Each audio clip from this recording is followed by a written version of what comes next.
and welcome to a very special episode of Food and Loathing.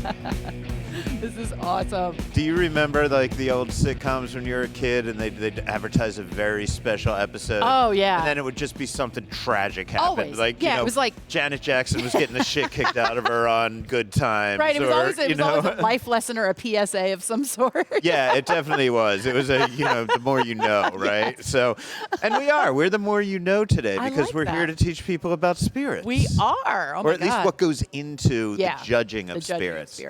So where are we? Tell our friends. Oh my gosh, we are in Green Street Kitchen in the Palms, and right behind us is the room where yesterday started the judging. At the Proof Awards. At the Proof Awards. Yes, That's sorry. key. We are recording this entire episode, or At at the least Proof 90% of it at the Proof Awards in the Palms. It's a spirits judging competition. We've got a Bloody Mary bar in front of us with recipes from all kinds of people here. There's judging behind us. There's another room that they're looking at packaging. Some celebrities coming in showing off their brands, or of course. Some other celebrity restaurateurs wandering around, trying to see what they can buy for their restaurants. And it's a lot of fun to be here. And I've got to be honest, I thought back and forth, are we really interested in doing like an entire episode from this, right? And how interested are people going to be in an entire episode from this? And what I said was, first of all, fuck it, man, I'm interested, right? And that's the deal. But we always see this stuff. We always get sent these press releases. They say, oh, this place won double blind. This place won, this place won silver. This place won bronze. And I never know what the fuck that means, right? And so we had Michael Politz, who started the Proof Awards, Michelle Tell, who's also very, one of the primary people. I don't know her position. Sorry, Michelle, I love you. We love you. But, we had them on the podcast not that long ago explaining how this all works, and I was just fascinated by it. I love it. I mean, I love the fact that we learned that it's double blind tasting, so there's no attachment to anything on it. It's all based on different palates. And that was day one yesterday, all double blind tasting. Yeah, and now they, like I said, they get to look at packaging and kind of figure more stuff out about it. And I like that they're the people who are doing the judging. You touched on it a second ago. What I like about it is these are people who are buying product for their restaurants, for their bars, for off-premise sales.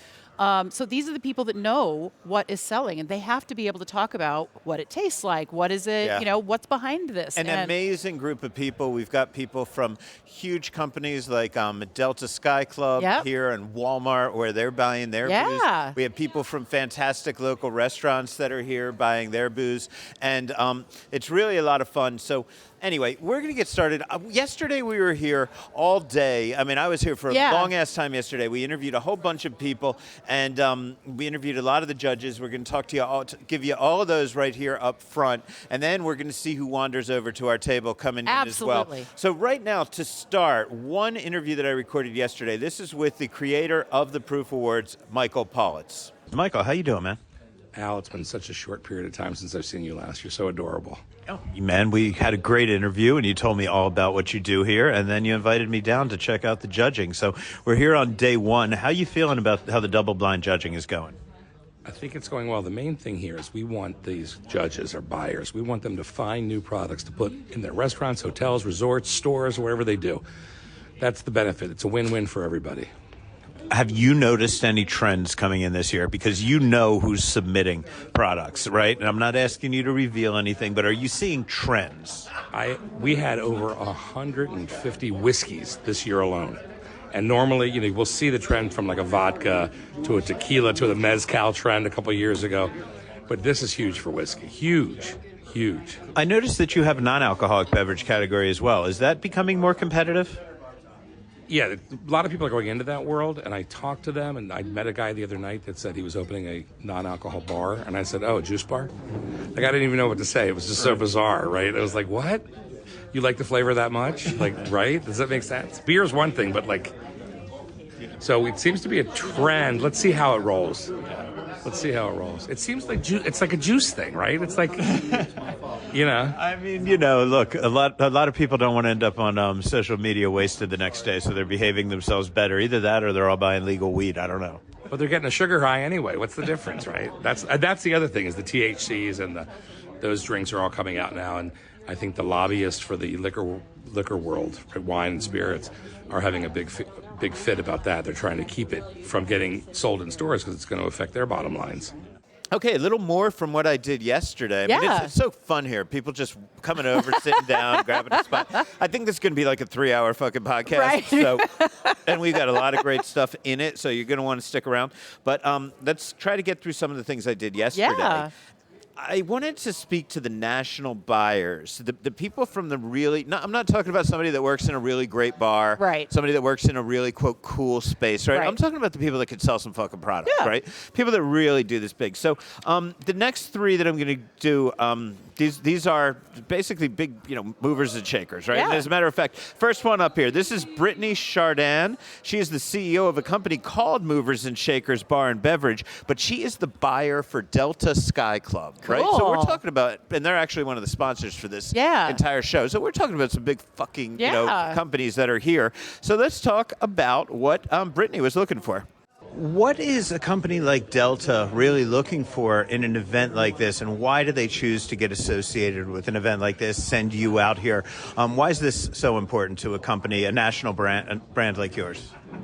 So Delta Sky Club is separate from in-flight Delta, and the Sky Club is trying to create an environment that makes guests want to fly the planes.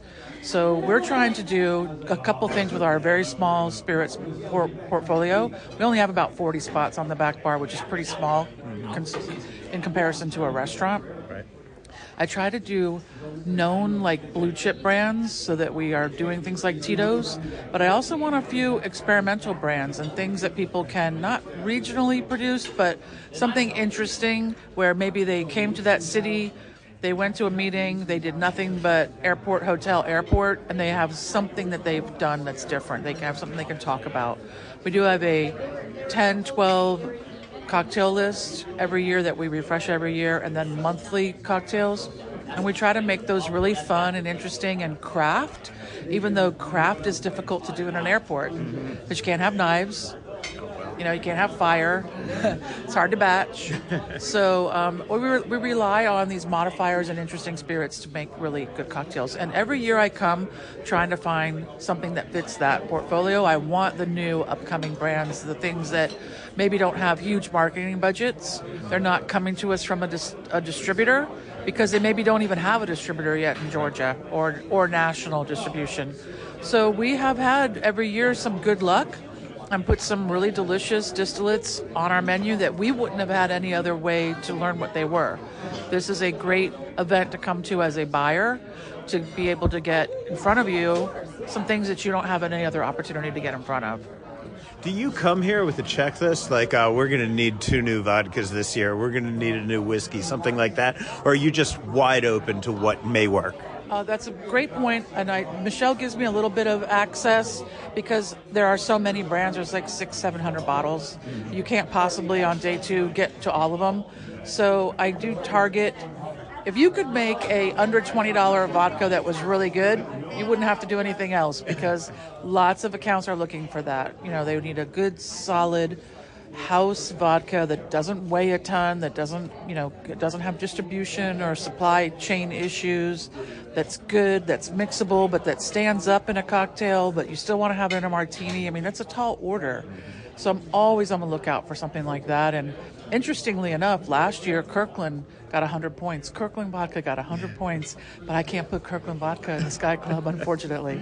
So, and we taste blind, so we didn't know until the second day that's what everybody was falling in love with.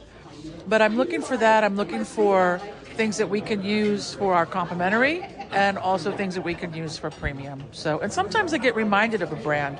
Like Ocho came back to my, in front of me on my radar last year from seeing it here, and I kind of almost forgot how much I loved it.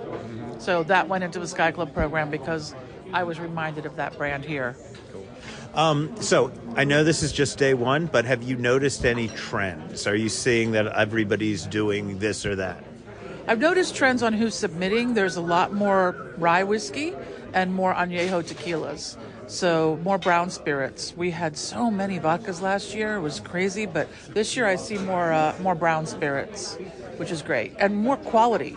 More single cask, more cask strength. Single barrel and cask strength whiskeys. And these were at tables of people who know their whiskey. And we've got a couple that are gavelled that I'll be interested to see tomorrow exactly what they are. And after I spoke to Brittany, I spoke to Karen Harling of Walmart. Why does a company like Walmart send you to an event like this? What's their goal? Yeah, so I think it's making sure that Walmart is relevant, keeping up with all the latest trends, making sure they have an expert in the role that kind of knows what to look for and where our customers going, because we want to be the first choice for shoppers. So Walmart, I'm guessing, carries dozens, if not hundreds, of spirits labels, correct? They do, yes. Okay. So when you come to something like this, how many do you tend to go home saying, we're going to stock that? You know, how do you come out of this with one or two things that you like, or do you come out of this with a whole clipboard? I think it depends on the year. For example, last year, I think I took home less than 5. Which to me would scream that it's a light innovation year. For a year like this year, maybe I would take home more. I think it depends on kind of what the suppliers and the companies are feeling in terms of what's going on in the economy, where are customers at with their preferences, and what are they doing with their spare time, and are they mixing at home, or are they going out to restaurants and actually purchasing drinks? Have you noticed any trends this year? Are there things that you're seeing specifically? Yes.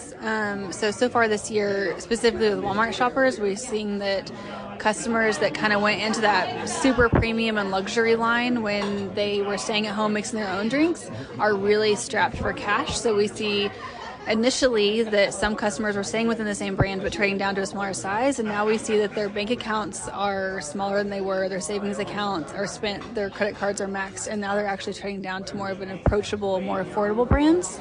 So kind of it's the first spending and first money to go when customers get really tight on their income and their money that they have available. So is there any specific spirit that you are looking for this year?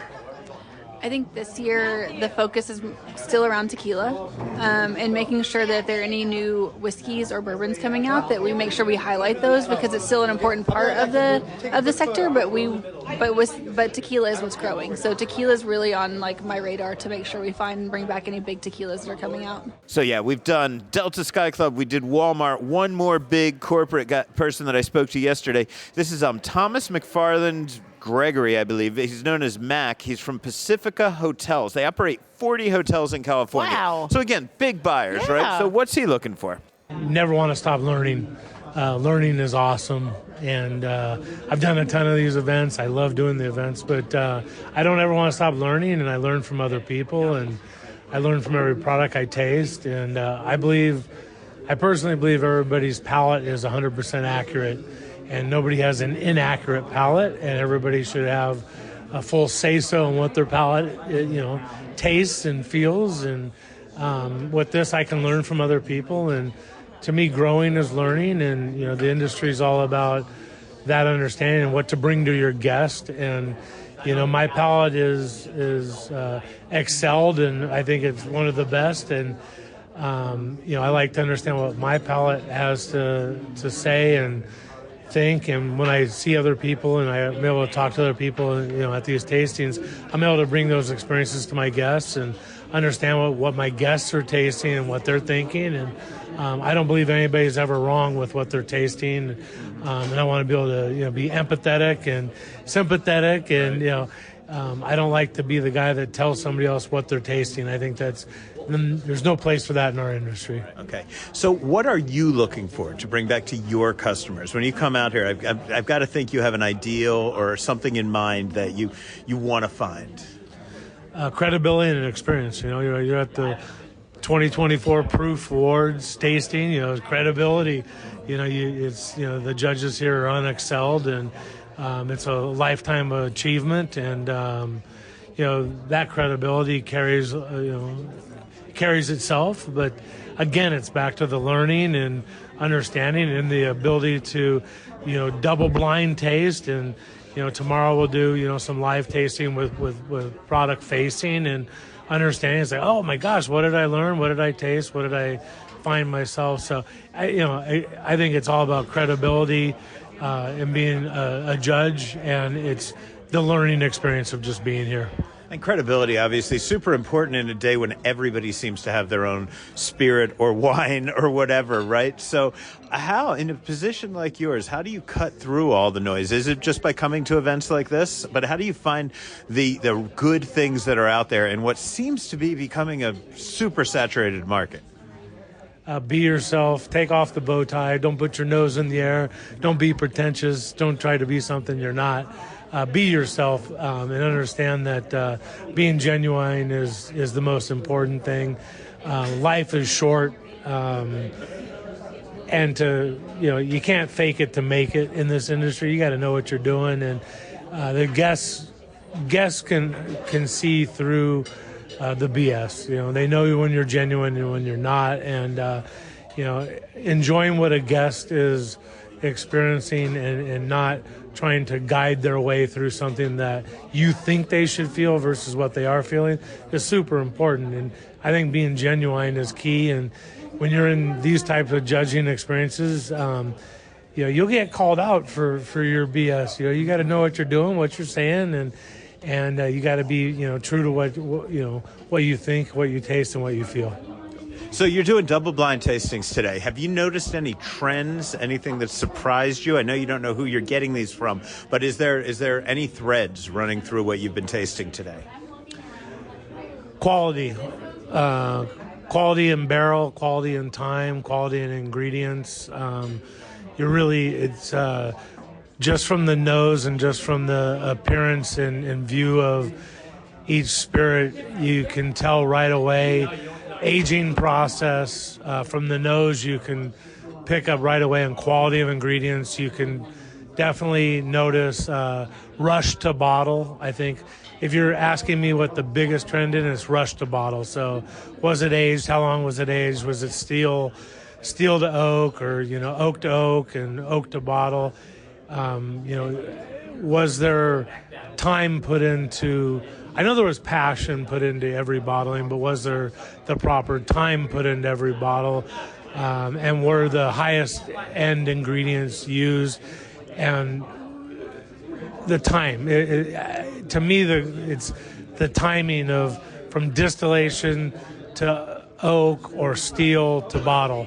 I think there's a common trend, regardless of the category of spirit, of that process. And was that an ingredient to how the product was made?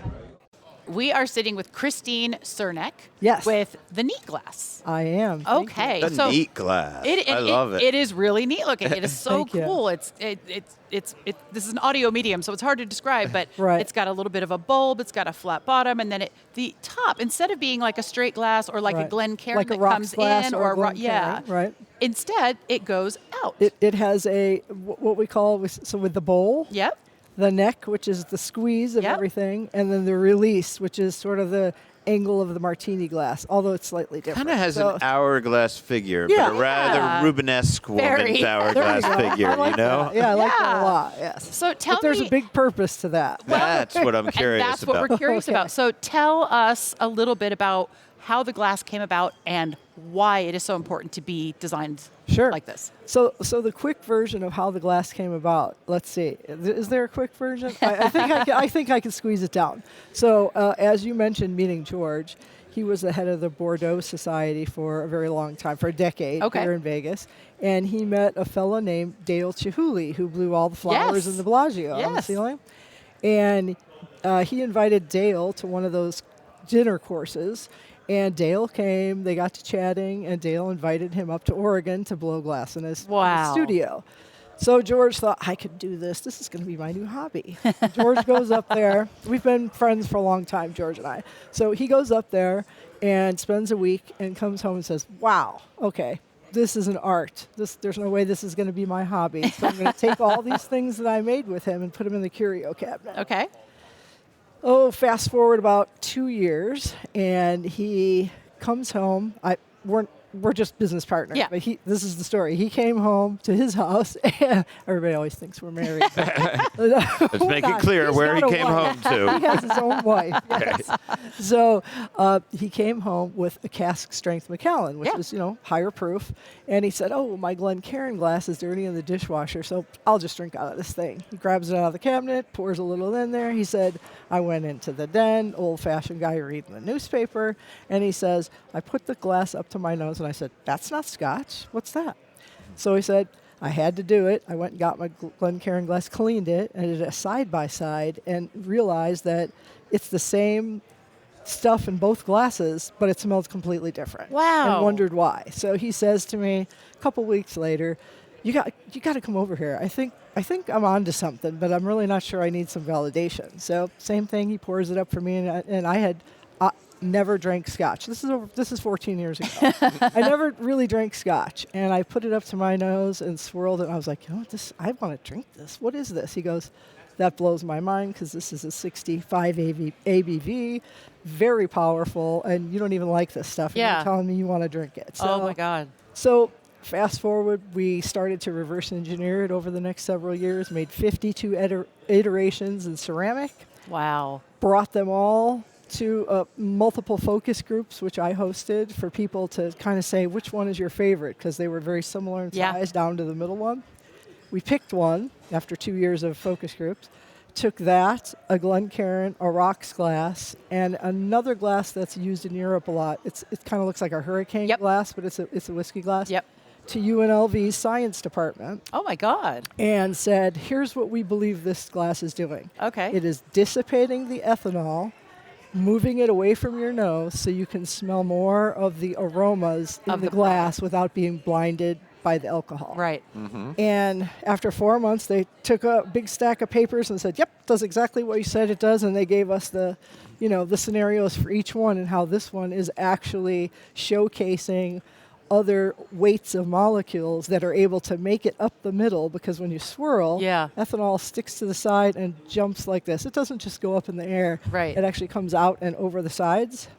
And if you put a piece of dry ice in a glass with a little bit of water, you can watch the evaporate go like this. And we have that on our website for people to see, because it's the same weight as alcohol. Okay. That evaporation is the same weight, really close. Wow.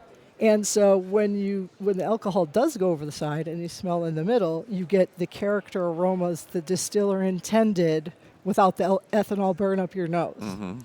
So why that's so important to a place like the Proof Awards? Please, that was my next question. And you are the official glass of this judging? Yes, we are. Yes. Official glass of this judging. And over 40 actually around the world, 40 competitions use the neat glass. Wow.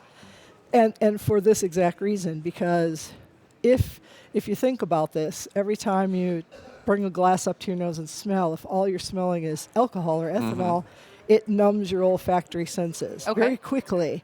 And you are not giving other products a fair evaluation, because your nose is what they call nose block. Yeah. You have nose. Yeah, when something's really hot on the nose, it just makes you be like, I don't know if I'm going to like this or not. All I feel is the burn, Exactly. So this glass actually really allows you to continue the judging over and over through all these panels, as I'm sure you guys have watched, without ever getting that nose burn, because you take a little break in between. It's like a little bit of recovery, and it really makes it more of an equal judging field, an equal playing field for people who are in this kind of business. Using this glass is the best tool on the market for them. So tell people, where can they find this? What is your website? Sure, I'd love to. They can find it on our website, www.theneatglass.com. Theneatglass.com. We also have Amazon distributors. Great. We have a distributor in the UK. So really, if you just were to Google the Neat Glass, you'll get all the different, first 2 pages are going to be where you can actually find the glass, reviews on the glass, pictures, everything you need to know, and all the science, which is, some people really love to go to the science. I love the science part. This is amazing. Some people really just want to know that they're drinking out of the best glass. Absolutely. So for either person. However, this glass it's not about taking shots. It's about appreciation of fine spirits, understanding what you're drinking, and being able to make a good value decision for the money you want to spend on the liquor you want to drink. Amazing. Wow. Yeah. You'd spill a shot if you tried to do a shot out of that. Oh, yeah, no. shape. Well, look, I am so fascinated by this, man. Thank you so much for telling me the story behind that, because I'm always curious. Yeah. Absolutely. I really appreciate it. And I love that we got a little sciencey today. We got a little science. We got a little art. Well, what I love about it is it was born seems of like art. It was born of art, and then the science was just discovered, as opposed to being scientifically engineered. So that is fascinating. Thank you so much. And hence why our name on the card, you'll see, is Arsilica, which is art glass. I like it. So that's, it's everybody always asks where that came from. Perfect. And that comes from George's Italian wine drinking background in art and glass blowing. I love it. Well, Christine, thank you so much. Oh, it's been an absolute pleasure. Thank you both so much. Still to come, rock star Neil Geraldo, TV stars Aishe Tyler, Peter Madrigal, and Ian Somerhalder, and some Vegas locals participating in the judging. This is Food and Loathing.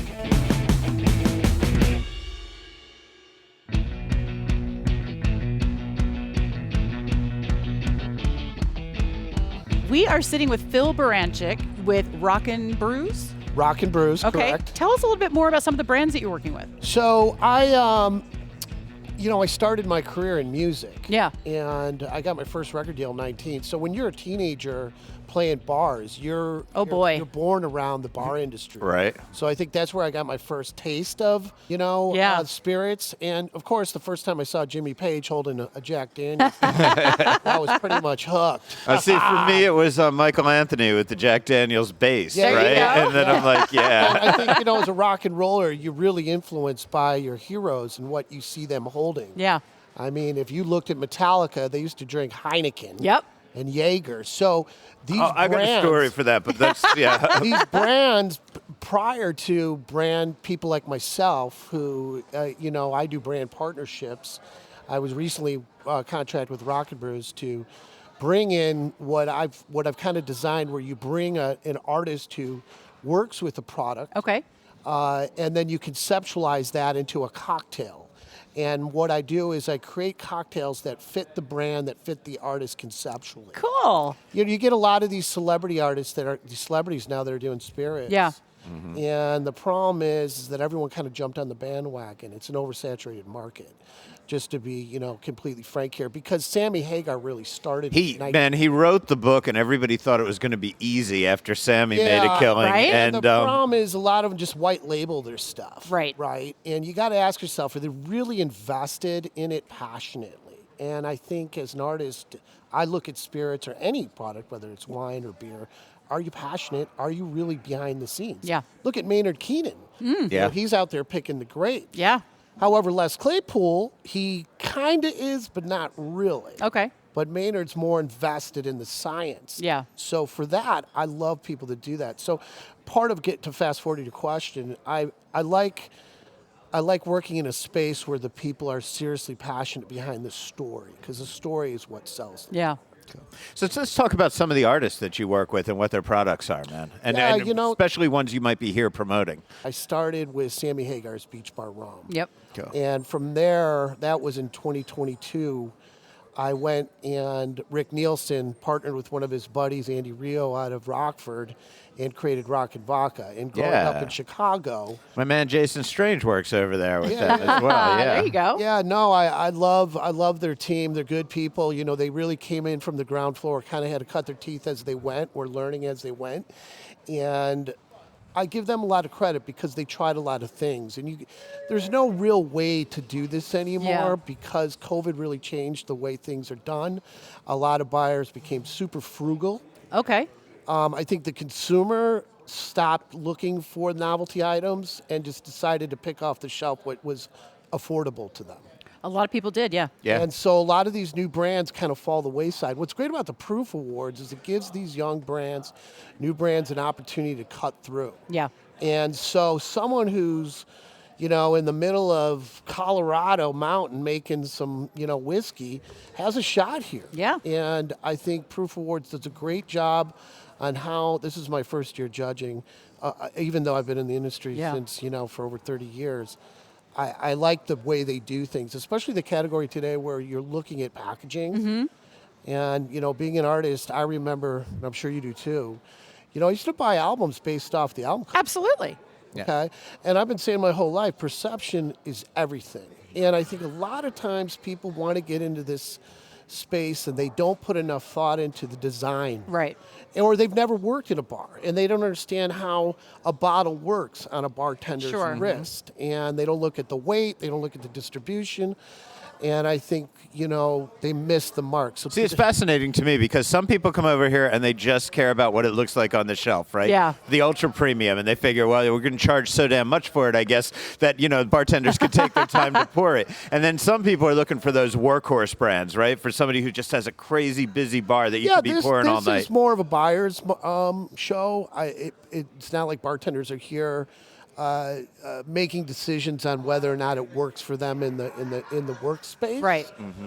But being on all ends of this business, I look at packaging very seriously. Yeah.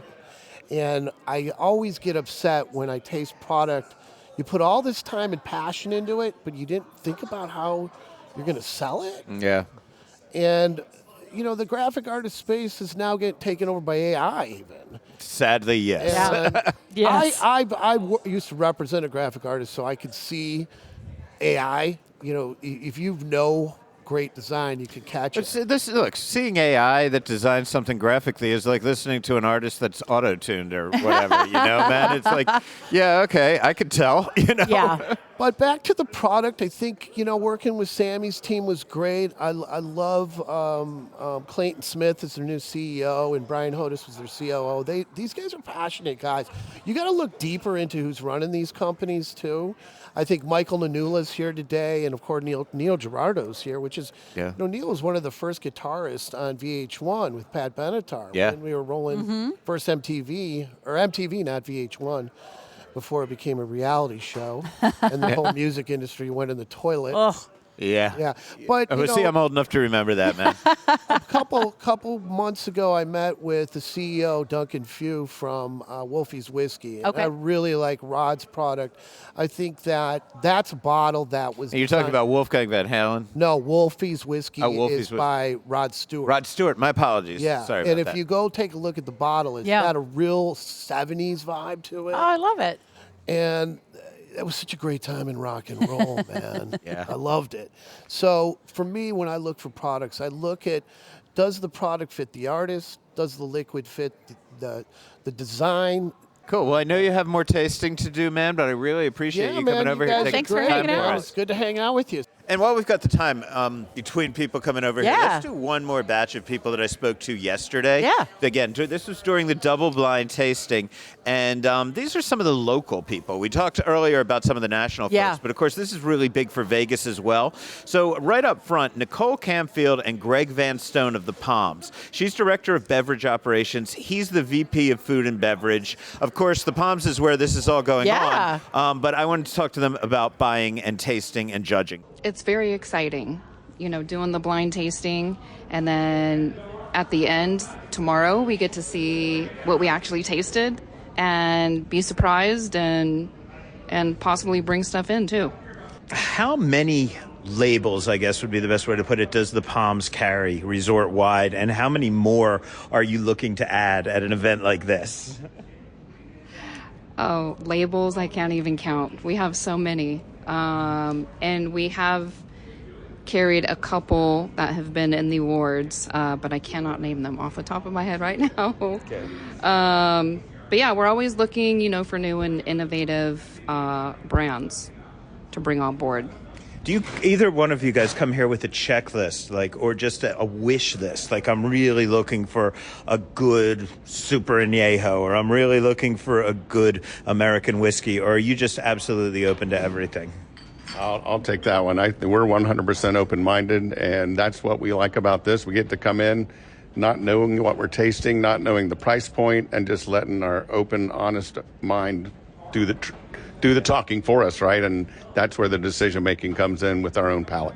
Cool. And that's the best way. Are you noticing any trends? Not really a trend, I'd say. We were lucky this time, and we got the nice ones, so vodka, añejo tequila, and now we're doing rye whiskey. But we did have some fun rums earlier. We did have one that had glitter in it. So that was kind of exciting because that's kind of the new trend right now with cocktails is, glitter bombs and, making these fun, swirly looking cocktails. So that was a nice surprise. Las Vegas is known for the ultra luxury market, right? And a lot of people, when they think of Las Vegas, all they think about is the ultra luxury market. When you come to something like this, how much is your eye towards those luxury products, and how much is it for the workhorse products that you need day in and day out to be your well drinks? I just had this conversation the other day with somebody that we can look for something in the well or high end luxury, but our property here is kind of more in the middle. We cater to the customer, and we kind of let them dictate what they're going to drink. We can bring in any type, but if it doesn't move on the shelves, it doesn't do us any good. So we let the customer dictate what they want to drink. Is there anything specifically that's moving for you right now, or is there anything like new? I know there are a lot of non-alcoholic beverages here this year. I know there are THC beverages, which I assume you can't do with the casino, so I understand that. But are there any of the new products that are coming out this year that you feel your customers are looking for? I think the ready-to-drink category has certainly become a bit oversaturated. So that's a tough placement these days. There's just so many out there fighting for shelf space. But it's interesting going back to the classic cocktails, which I know we hear that a lot, but it really feels like we're back to the Manhattans and the martinis. And so finding a vodka or a gin or a bourbon that fits into that type of drink is really kind of what we're looking for.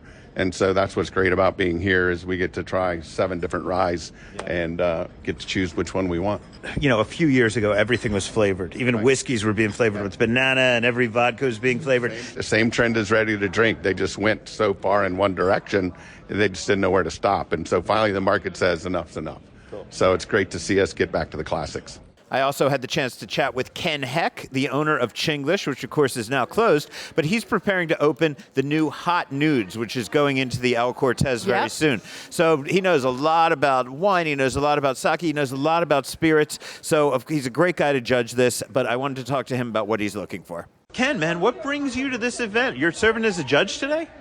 I've been serving as a judge for the last 4 years. It's a really good gathering of local and national people, and it gives me a really great opportunity to taste, things that I thought I know, but now I'm revisiting it because it's a blind tasting. But also I'm finding new things that aren't on anyone else's shelf yet. So that's been really valuable to me. Yeah, I mean, I look around here and we've got people from huge national companies, international companies, and they're looking what to put on their shelves. As a local restaurant owner, what do you come into an event like this looking for? I assume you're looking for things you could put on your shelf, and what would those be? So this is a buyer's judging competition. There are no sellers. Everyone here represents someone with the ability to buy product. So I come into all of these things with my menu in mind. And so as I'm tasting whiskey, tequila, now this year I happen to be on a wine panel. Last year it was spirits. But as I'm tasting these wines, I'm imagining what's going to go great with a hot bowl of ramen. Which of these Rieslings is going to go wonderful with the chow mein, and how spicy do I have to make it to sit with that Riesling? And so that's really what I'm looking for. So day one, the day that we're here recording this right now, this is all double blind testing. You don't know anything about how much this stuff costs. You don't know who the producer is. Am I correct on that? You know nothing. The only thing you know about the taste or the sample in front of you is what region it's from, or a varietal in wine world, or it's a tequila or a whiskey, or they will tell you bourbon, they will tell you American whiskey, but that's all. You don't know who's making it, what's in it, how proofed it is. You don't know any of that. So it's really legitimately double blind. So when you get a grade, you are getting grade irrespective of the brand. And I'll tell you quickly, a few years ago, a Costco brand was one of the number 1 vodkas we've ever tasted. Wow. That's, who'd have thunk it, right? Okay, so in the past, what brands or products have you discovered here that you've been blown away by enough that you put them in your restaurant? So there's a few. One of them is Rabbit Hole, and I'm actually proud to say that we at Proof were the ones who really found Rabbit Hole Dare Ringer bourbon, and we brought it to people at Southern and showed them what we had found. And on the strength of all of us wanting it, we were able to bring it into Nevada. At least I believe it was. And if it was in Nevada already, it wasn't being moved. So as a result of this competition, and for me actually having been the one who swung the gavel to give it 100 points, I got a case of Daringer delivered to Chinglish as soon as they found out about that. And now let's talk about real world results of that, because I was in Chinglish probably a little over around a year ago, and you wanted to pour me the sherry cask Rabbit Hole, and I had it. I loved it. I went home. I put a bottle of it into my own bar at home. Sue loved it, my wife. And then suddenly I started to notice the price started going up a little bit, man. So I was in Total Wine last week, and what used to be a $30, $28 bottle of bourbon is now $83. Wow. And is that just due to the success, do you think, or is that just the market, and inflation? The juice in the bottle is good. And that's what it all comes down to. Because, look, we're double blind tasting these things and judging them based on how does the juice in the bottle taste. We don't get to see the bottle until the second day. And that's a totally different set of judging. So it scored 100 in a double blind tasting. So you know it tastes good. And the results are just that. I mean, when you have a good product and it's being loved by people, they're going to come back and buy it over and over and over again. And what you're running into now is supply chain issues. There's just not enough of it to go around. Yeah. Okay, so this year, double blind, you're tasting wine. Are you noticing any trends? There's approachability that winemakers are going for. You can tell that rather than people trying to make really difficult wines that are complex and complicated and take time to age, you can taste wines that are delicious right away or ready to drink almost right away and just easy drinking. They call them things like quaffable or smooth and medium finish, medium acid. You can call it whatever you want, but they're going for mass appeal in the wine market. They're trying to get wine into the larger markets. Okay, one more local person I got yesterday, one of our favorite people in the whole world, Chef Nicole Brisson of Brezza and Bar Zazu. Nicole, what have you been tasting? So far, just white wines. A lot of white wines. 4 rounds, actually. It's my first year doing this. Okay, so what made you want to come here? I mean, is this really a way to find product for your restaurants? Yes, absolutely. So I was actually nominated by, I think, Michael Giambrone has been coming here for about 4 years, I think, and had recommended I come and check it out, and I'm really glad I'm here because we're getting exposed to a lot of products, a lot of brands. Obviously today is blind, so I don't really know exactly what we're tasting, but you have an idea of the varietal and the flavor profiles, and I think it's interesting from a chef's perspective because, I mean, I love wine, which is great, but hopefully you get to see some new ones that I've never tried before. Have you noticed a trend emerging yet after just a half day of judging wines? I still feel like I'm the newbie, so it's not yet. I'm really hoping we go into reds because it's been all white all morning, but I'm hoping reds today, and then I'm not really sure what I'm in for tomorrow. So when you come to something like this, what are you looking for in both wines and spirits? Because, there's a lot of people that create their own spirit company, their own vineyards, and of course they're just dying to get market share, right? What does someone like you look for? That's an interesting statement because I think we're always looking for something that's new and great, and the flavor profile's slightly different in some way, or it's got a great story. I normally, in the past, my tradition with Zach Allen, my old boss, was we would go to the Fancy Food Show, did the Good Food Awards every year. Now it's here in Vegas, and I would do things like taste 50 bitters or 30 shrubs, and really kind of find some new exciting things for our bar programs. In this case, I'm not sure if I'm going to be doing spirits tomorrow, if it's just going to be wine, but I think it's, like a lot of these small boutique brands, they might not have means for distribution, just like as you know, I support all these small boutique farms. It's kind of the same thing. And you're really looking for that hidden gem that you can really highlight at a restaurant like Brezza that can really have a platform to shine. How do you keep your palate clean? How do you keep your mind open after wine, after wine, after wine? Spit. Definitely keep cleansing your palate. I'm lucky enough that one of the girls across from me has a lot of gluten-free crackers that we keep kind of eating between wines, and water, keep replenishing and make sure you stay hydrated. But you're not really drinking, you're just tasting. You're really just tasting. What's the vibe like among the judges?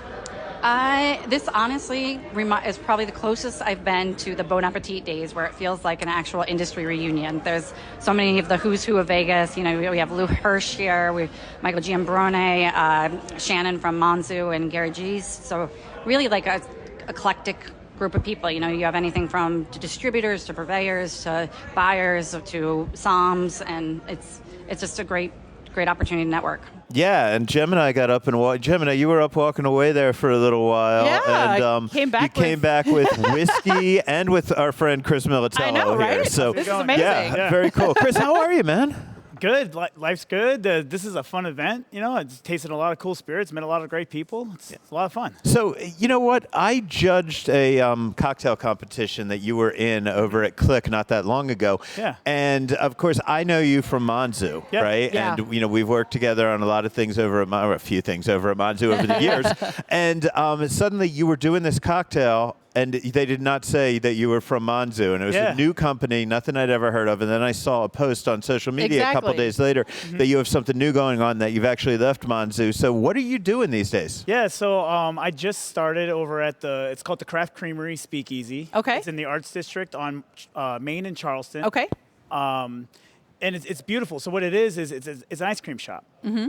And you go up to the counter. Yeah. And you ask for the scoop of the day. That's the password to get in. Oh. Okay. And then they take you through the freezer, and in the back there's a speakeasy. Oh my God. And it's a full bar. You know, we have some great food. And when I initially agreed to come aboard, I thought we were just doing cocktails, but they have some great like Mexican fusion tapas type of food. And Okay. stuff. Wow. And it's a lot of fun, and we have a great team. It's fun, and we actually have our grand opening tonight.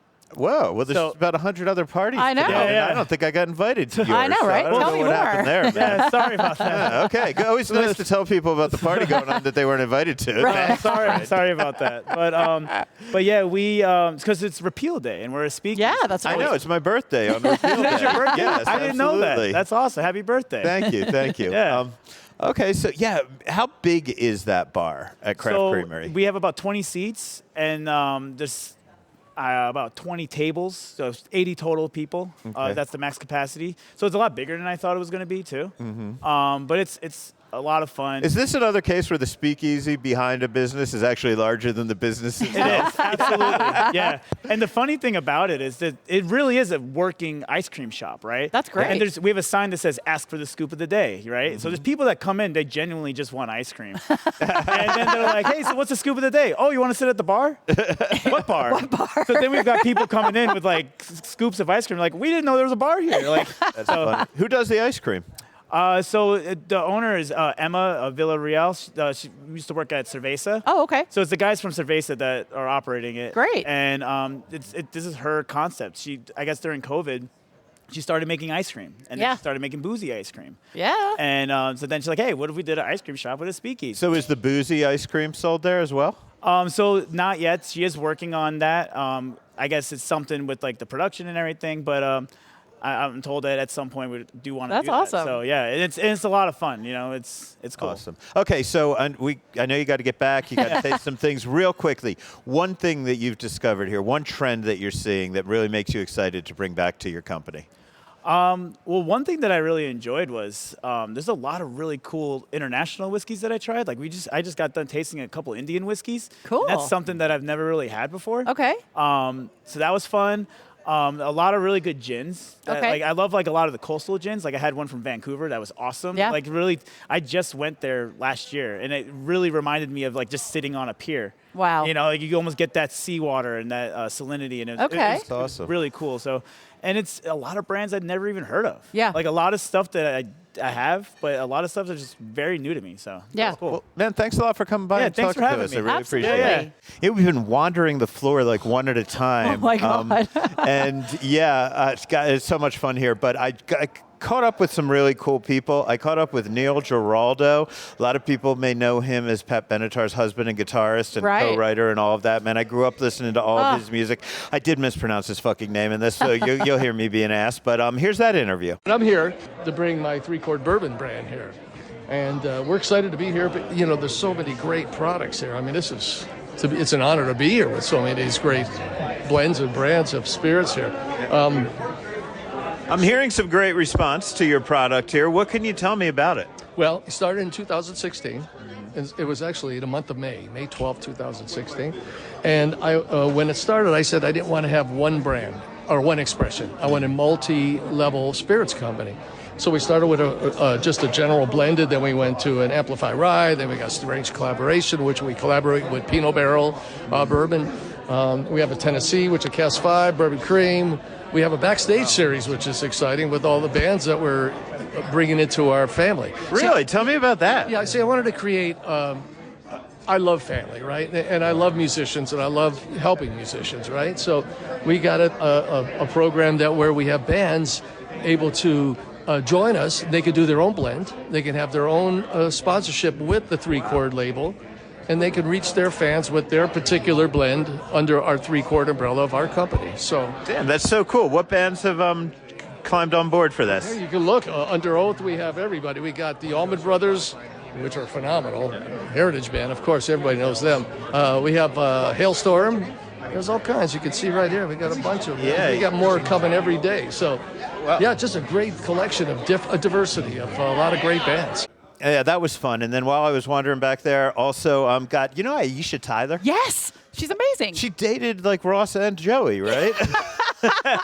She did, yes. And she I was actually talk thought of soup that. for the longest time, man. Anyway, she's back there. I don't know. Did you get to see her? I did. Drink her margaritas? I did. Oh my gosh, I've got one here. I can't wait. So here's her and I chatting a little bit about her ready-to-drink margaritas. My line of cocktails, Philosophy, pronounced like philosophy, is a line of super premium, ready-to-drink cocktails. We launched with a margarita. It is delicious. It has only 3 ingredients: organic tequila, organic triple sec, and organic lime. We make our own triple sec with organic tequila, so there's nothing in there but tequila, no neutral grain spirit, no malt liquor, no tequila flavoring, no additives. Just the 3 ingredients that go into a margarita: tequila, triple sec, and lime, all organic. It's clarified, 24%, so it's foolproof. It's a grown-up cocktail. It's not a can of soda. It's not a can of boozy soda. It's a real drink. And it's, I'm really proud of it. It's clarified, so it's very pretty to look at, but also it's never going to oxidize or change color or sediment or any of the weird things that most bottom shelf margaritas tend to do over time. They turn brown. They smell like stuff you clean your car with or put down your sink because they're all using pretty low quality ingredients. We really wanted to make a margarita that tastes as good as something you would have in a bar.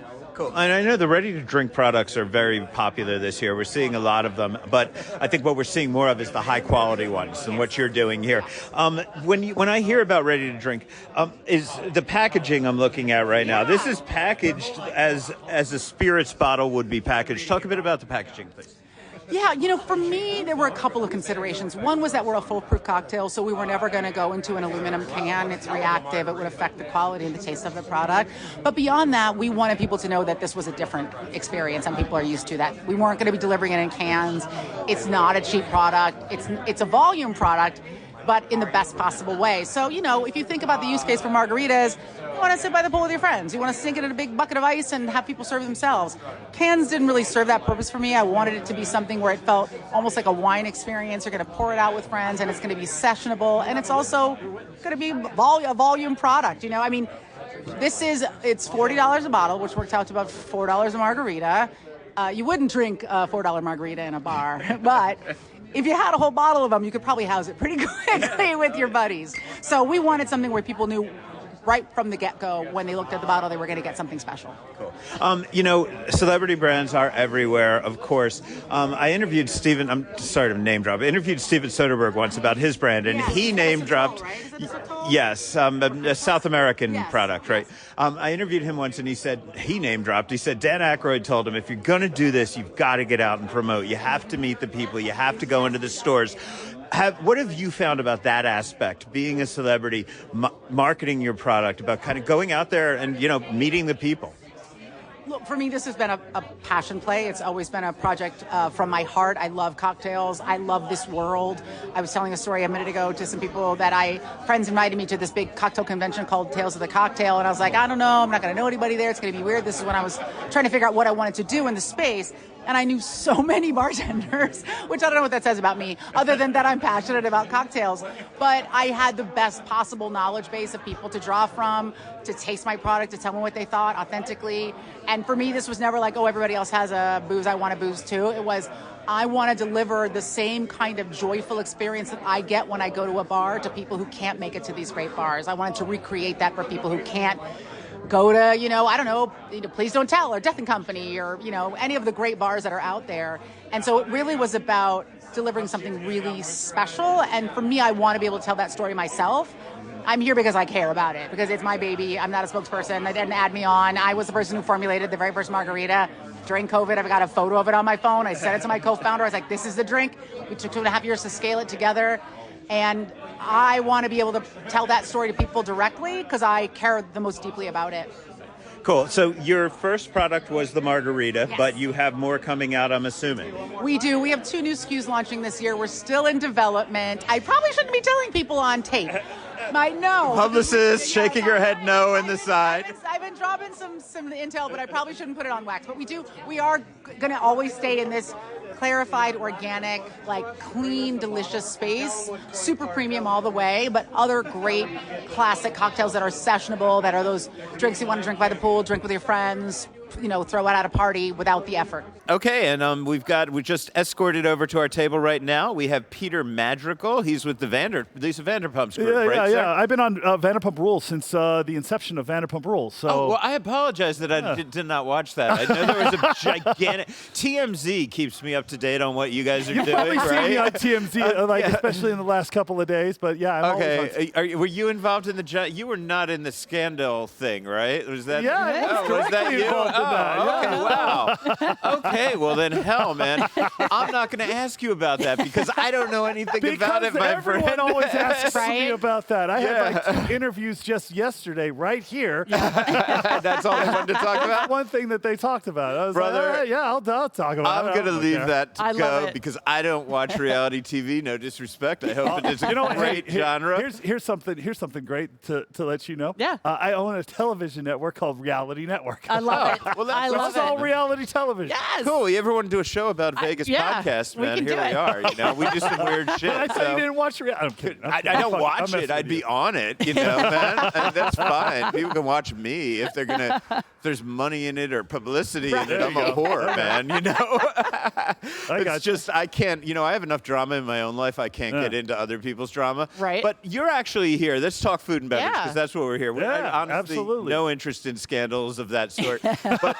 So you're with the Vanderpump organization. You guys are doing a new opening tonight that I'm heading over to very shortly. Yeah, Can you tell people about that? I'll see you there. Well, the only thing I'm going to tell people is it's going to be red carpet. It's going to be glitz, glamour, and very, very Lisa Vanderpumpy. So, and it's at the Flamingo, right? It's going to be it's at the Flamingo. Yeah. Cool. Yeah. Well, that's I exciting. already got my suit picked out and everything. Yeah? It's going to be a lot of fun. It was interesting because I spoke to Lisa when she opened the restaurant. Sorry, I'm not yelling. No. Oh, okay, cool. I feel like I'm yelling. I think your ears. She's got your volume under control, so maybe your ear volume's a little high. No, I like to talk loud. Because we're Geminis. There we go. Yes, exactly. I like to make my voice heard. That's right. So I spoke to Lisa when she was opening the place at Paris, Las Vegas, and I probably spoke to her when she opened over at Caesars as well. But I remember I did talk about the show at that time, and she kind of was like, "Well, I'm a very well-known restaurateur. It's not all about the show," and I think that is important to send across to our customers. customers, because or to our listeners, excuse me, and your potential customers, because you guys are, that's a true restaurant organization. Yes. You've been running restaurants for a long time, right? Yeah, I've been the manager at SIR since 2010. So I got on the show in 2011. Mm-hmm. So I've already been running that. Like everyone thinks that I was just hired. Like a lot of people, I'll dispel this myth. Everyone thinks that I was just hired just to be on the show. Right. It's like, no, we all worked at SIR prior to a show being there. Right. So I became the manager. And she just got lucky that there were so many great-looking people working in her restaurants that look good on TV, man. I mean, she's a good-looking woman, too. She is. She absolutely. We'll put that out there.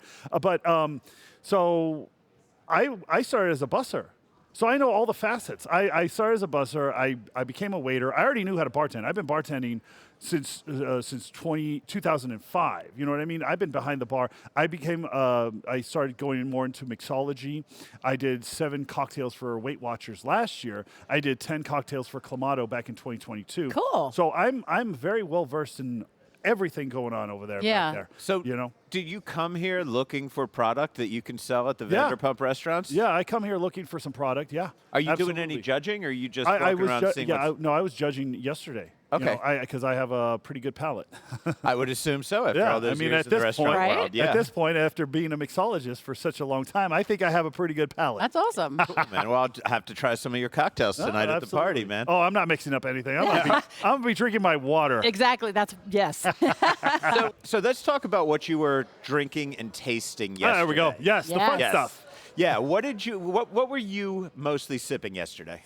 So I started off with a flight of vodka. There was one in there that did not look like a vodka. It was brown. Interesting. I was brown Is it vodka? barrel aged? It didn't work. It did not work. Okay. It did not work.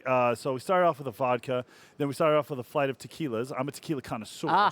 So I had a lot of fun with that particular flight. There was a couple that didn't get really good high marks from me. And then after that was a aged añejo flight. Okay. And none of them passed. Really? Yeah. Because I've got a thing for extra añejos these days. I really like the. No, I do too, but like these weren't extra añejos. Some of them, the color was even off. Oh. Really? You know? Yeah. I'm very detailed when it comes to that stuff. Yeah. Especially. And then after that, we had 2 flights of some whiskeys. I'm the worst at whiskey, by the way. Whiskey. Oh, see, that's my game. See, there you go. Yeah, that would be my preference. Yeah. Whiskey and tequila. Yeah. I'm a two that bourbon or mezcal kind of girl. I don't do whiskey. So when I was tasting the whiskey, I was like, this is too hot. It's too hot. It's too hot. Too much spice. Too much spice.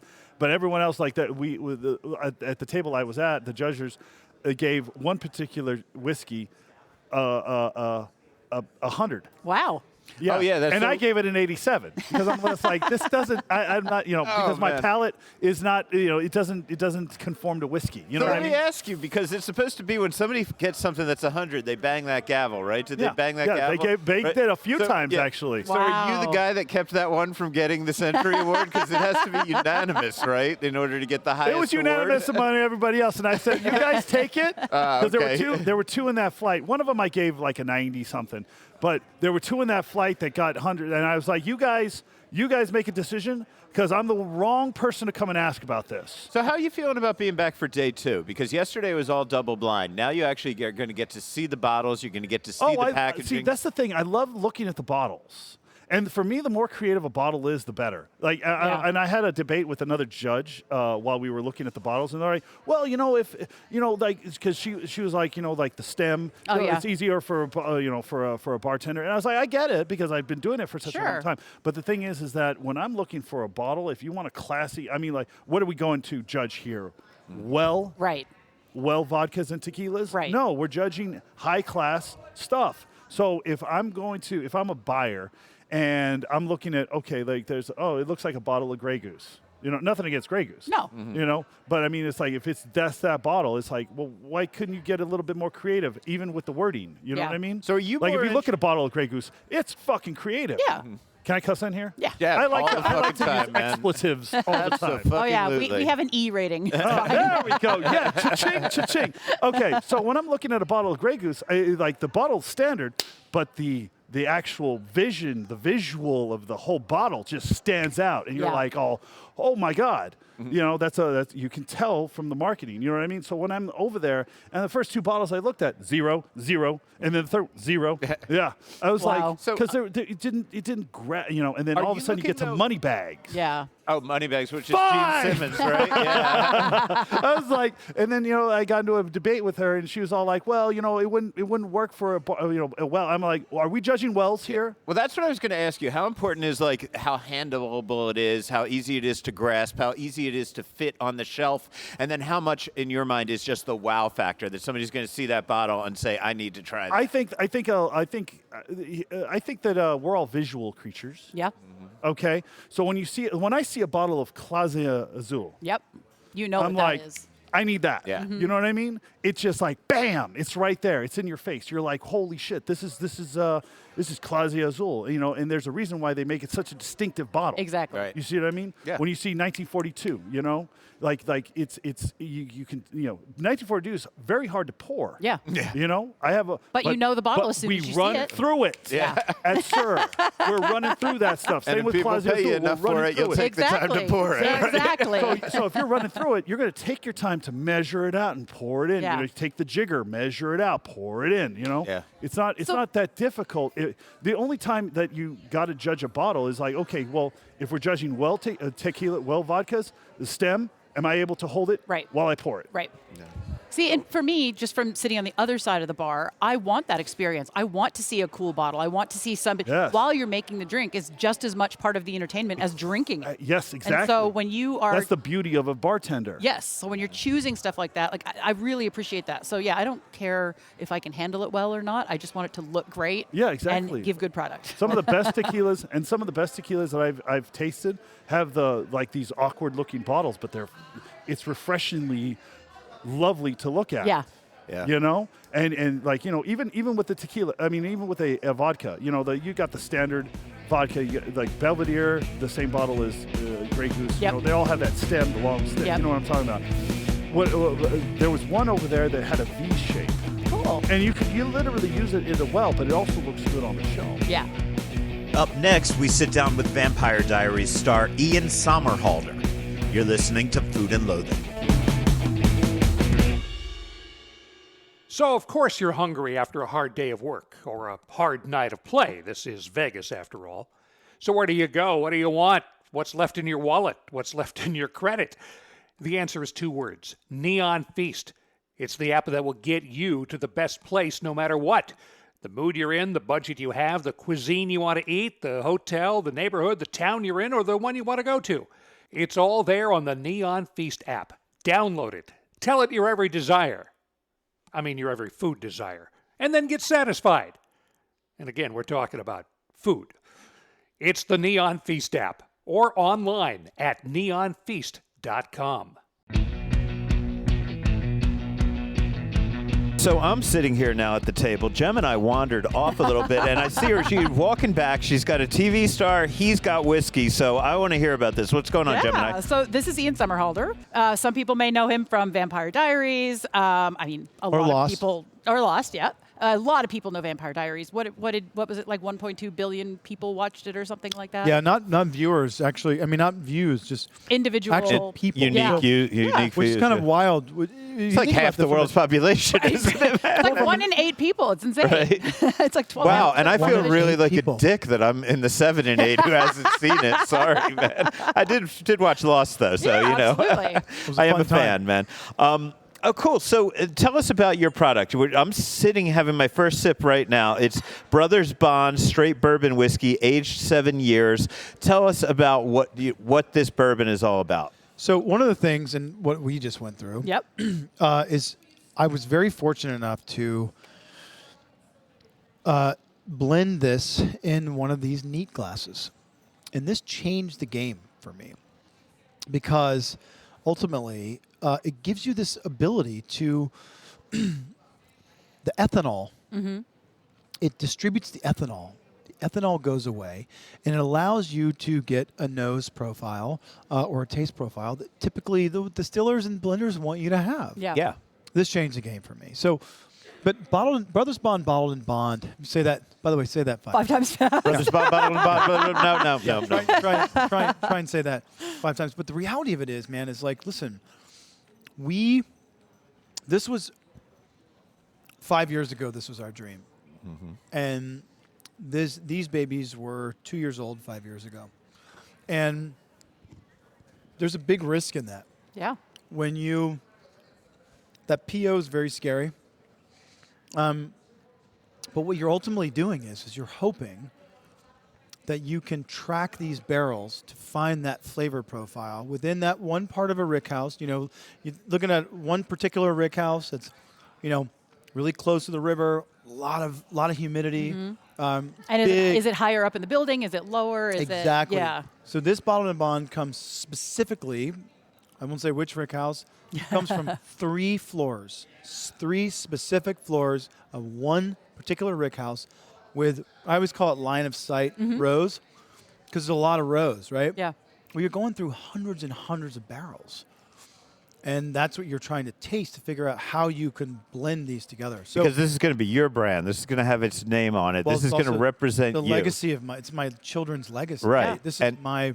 So you've got to pick something that you really like. And I guess my question is, after you sample barrel after barrel after barrel, are you still able to pick out the subtleties? You are. The reality of it is everything else when you're blending stuff that you're making it, right? So you're laying down your whiskey, but you want aged stock. You're building what you hope will be the premium flagship of your brand to halo everything else you have below it. Because 5 years ago when I started this brand, I can technically only have whiskey that's 5 years old. Right. Actually, 5 years and 4 months old, to be honest with you. 5 years, 4 months. The last release of our 80 proof, which by the way was not a cash grab. This was never about diluting the bourbon category. This is about bringing a new drinker into it, which was millennial females. They love the whiskey, but you have to have something that is unbelievably approachable, but wildly nuanced, right? So there was 2 core tenets, 2 foundational components we knew we needed. Immediate approachability, right? Where my 73-year-old or my 85-year-old dad can, or Paul's mom and I have sat on a California mountainside looking out over the ocean, drinking our Brothers Bond 80 proof out of the bottle, right? It was like our date, right? Love it. But that immediate approachability is important, but it has to have a nuance and a complexity that even the snootiest, bitchiest, bearded bourbon drinker like you and I can taste this spirit and say, hey, listen, this is a very well-crafted spirit. Yeah. That's the platform we were trying to build. So with this bottled and bond that's now being called one of the top whiskeys in the world, this was always the dream, but it was also the biggest risk. Tell us again the products that are on the market now that people can buy. I was just going to say that because I saw a few bottles on the table. So right now we have 5, about to be 7 Okay. whiskeys on shelves. Right now we have our 80 proof straight bourbon whiskey, which is an 80 proof, 96 point rated 80 proof, which is kind of hard to get. But that was the platform. Paul and I spent 14 months blending that. Wow. Now, that was our 80 proof. Well, fast forward to the cask strength version of that 80 proof. Our cask strength is being named one of the top 10 whiskeys in the world. It's actually our most awarded, multiple double golds in San Francisco and New York. Finalists for best in class. Wow. Like, these are very big blind tasted awards, right? So we realized that platform was very important. We have a rye, which is our third offering. We could have very easily done like a 51% barely legal rye. No, 77% rye, 16% corn, wheat and barley are our own secret. It's a 4-grain rye. Took off, exploded. It was our favorite. It was our favorite blend, right? Then we got our regenerative. I was going to say, I grabbed this bottle off the table because I wanted to ask you about... And you tasted this earlier with the nose on this. I didn't get to try the regenerative. I just have this one. What is wrong with you? It wasn't open. I wasn't going to open it for myself. Why? So here's the crazy thing. So tell me about the regenerative grain idea. So we, in not just in the food and beverage world, but multiple categories, whether it's business, banking, aviation, agriculture, whatever it is, everyone's looking for sustainability, which is great. Sustainability, if you were to sort of define it, right, even maybe less than what the old Buckminster Fuller idea was, which was do more with less. But sustainability, if you break it down, is just maintaining a status quo. The idea of moving into something that's even bigger than that. Okay. In our sort of ecosystem, I wouldn't say echo chamber, I'd say ecosystem. We only now use the words. Reclaim, recycle, regenerate, rejigger. All of the words that start with re. Yeah. Regeneration is the big one. You're no longer just dealing with sustaining. You're regenerating. Yeah. What people don't realize as far as climate goes, the climate's not going to change by driving electric cars and using paper straws. It's not going to happen. There's a legacy load of carbon up there. Yeah. That is not going to come down until we draw it down through agriculture. Yeah. It's an amazing process called drawdown or biosequestration of carbon dioxide. Okay. Right? This whiskey, this Brothers Bond regenerative whiskey. Now listen, the Samuels family, who we are all in awe of, Maker's Mark, they're heroes of all of ours. They have certified regenerative whiskey in barrels right now. It's not going to be ready for 6 years. We released this 6 months ago. Wow. But the idea is if you produce the cleanest, most quality distillate, one thing happens. You're relying on your barrel less to pay for the sins of dirty distillation. What is char? Char's carbon. Yeah. Carbon clean shit. Yes, it does. Yes. But the idea is if you have a cleaner distillate, you're relying on the char less. So you can do less char. Yeah. And what happens is these barrels are from the north. Taste that. It's delicious.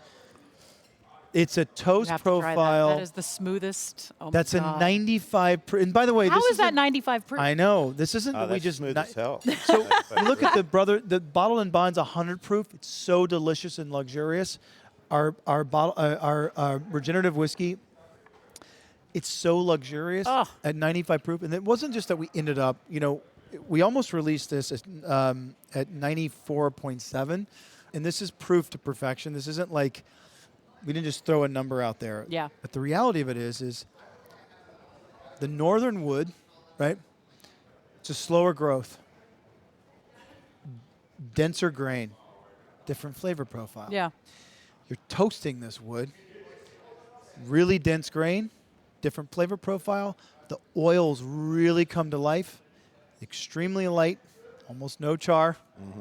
You're looking to this barrel less. Yeah. Pay for the sins of distillation. Yeah. Love it. Cool. Well, hey, man, thanks so much for coming over and chatting Really with us. I know you're appreciate your super time. busy, super popular here today, but I really appreciate your time. High five. Oh, we got to do that again. There we go. There you go. Thank you, guys. Thank Thanks for you being so much. cool. No, thank you. And congrats sorry to on the interrupt show. your lunch, man. Not at all, man. Yeah. We got this. We're doing Enjoy. it. Thanks. Thanks, guys. Oh, man, it's going to be hard mixing this down. So we recorded so much fucking shit today. If have I get so this under much. 2 hours, it'll be amazing. Normally, I would have cut. We'd do a little news section like we normally do. Yeah. We're so far over time. But since we're recording this early and it'll be a couple weeks before we do another live one, quick news stories that I would have talked about today. Click Hospitality, Chef Jason McLeod, new Mexican spot in the Cosmopolitan in January. We'll tell you more about that on a future episode. Italy will celebrate its 6th anniversary at Park MGM by opening a pair of new concepts on December 27th. Wow. You got a bar and you got a pizza joint going in there on December 27th.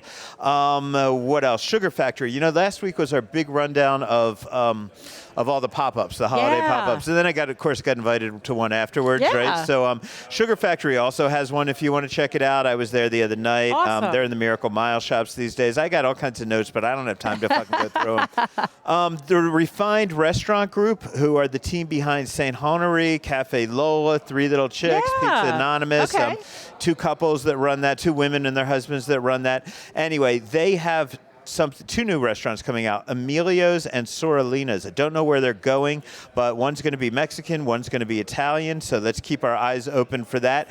And shit, man, I got caught up in some personal stuff before I could come here today, and I had a little thing. So I missed the opening of Dominique Ansel Marche, and that's his new place, which is over at, where the hell is it?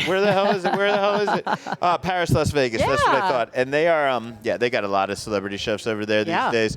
So that's everything that is going on. Man, maybe we put out a bonus episode. I don't fucking know. I love that idea. But anyway, why don't you take us out of here? Oh my gosh. Well, thank you to everybody that we talked to today. This is going to be, usually we say thank you with names. There's too many today. Too many names. But thank you for the Proof Awards for having us. Thank you to the Palms.